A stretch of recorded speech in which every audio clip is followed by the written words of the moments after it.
बड़ौदा बाजार जिले से है, जहां सुहेला गांव के कुछ ग्रामीण अमरन धरने पर बैठ गए हैं।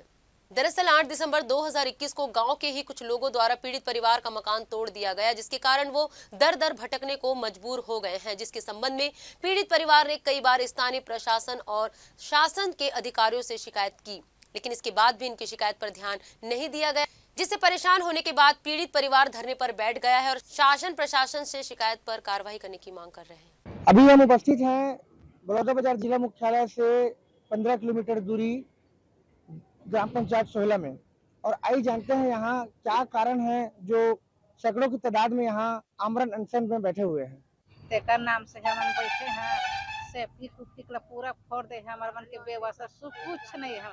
हमन इसने पर्दा ताने हैं साड़ी के, तेने में हमन के व्यवस्था होते। हाँ, ओकरे लिए हमन बैठे हैं। खाए पिए हो कि नहीं खाए पिए? का खाबो, दिन भर बैठे हैं, 2 दिन हो गए। क्या कुछ मामला बताएंगे, कैसे धरना?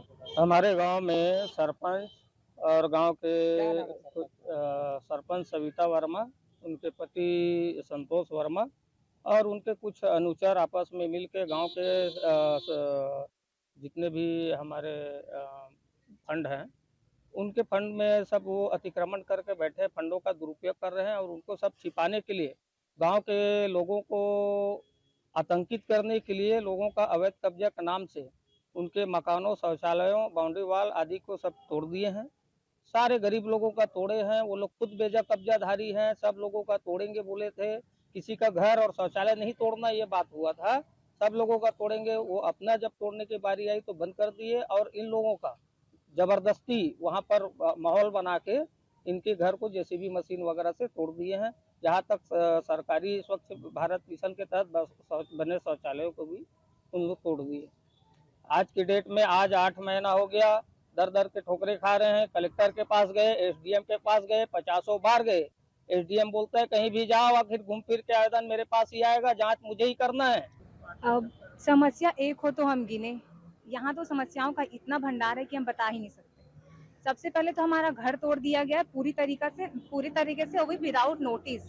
हमको बोले, हमको बताया हुए हमारा घर तोड़ दिया। अब हमारे लिए जैसे तैसे करके मुश्किल से व्यवस्था किए, प्रेस क्लब नाम का एक भवन है वहाँ।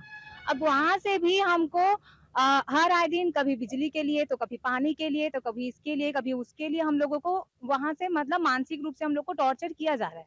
उसके बाद भी इन लोगों के मन में शांति नहीं आया, तो हम लोगों को नोटिस दें कि 10 फरवरी तक वो घर खाली करो करके। भाई तुम हमारा घर तोड़ दिए हो और वहां से भी निकाल रहे हो, तो आखिर हम जाए तो जाए कहाँ? और पहली बात मैं ये पूछती हूँ, क्या किसी सरपंच को हक है किसी भी इंसान का घर तोड़ने का? भाई सरकार अगर 10 साल भी रहो ना, तो सरकार उसको नहीं हटा सकता। और एक तो ये है, वो क्या है, हमारे को मकान को 1 साल पहले तोड़ दिया गया है और उसको बना के देंगे करके बोला है, अभी तक नहीं दिया है। 1 साल हो चुका है और जिस मकान में हमको अभी व्यवस्थित रखा हुआ है, उस मकान से निकलने के लिए हमको नोटिस दे दिया है कि 10 तारीख का वहाँ से खाली करो करके। अब हम लोग कहाँ जाए? 5 परिवार है, मेरी पत्नी है जो बेहोश की हालत में भी है और मेरे 3 बच्चे हैं। ये बड़ा समस्या की बात है और न शासन न प्रशासन न कोई अधिकारी यहाँ कोई अभी तक आए नहीं है, न कोई कार्रवाई भी नहीं कर रहा है। कब से बैठे हुए आप यहाँ में? यहाँ अनशन हम कल से बैठे हुए हैं। आपने सुनी इन गरीबों की दास्तान, अब एक अंदाजा लगा सकते हैं इन गरीबों के जो घर से बेघर कर दिए हैं, इनका जीवन यापन कितना दयनीय स्थिति हो गया है। सर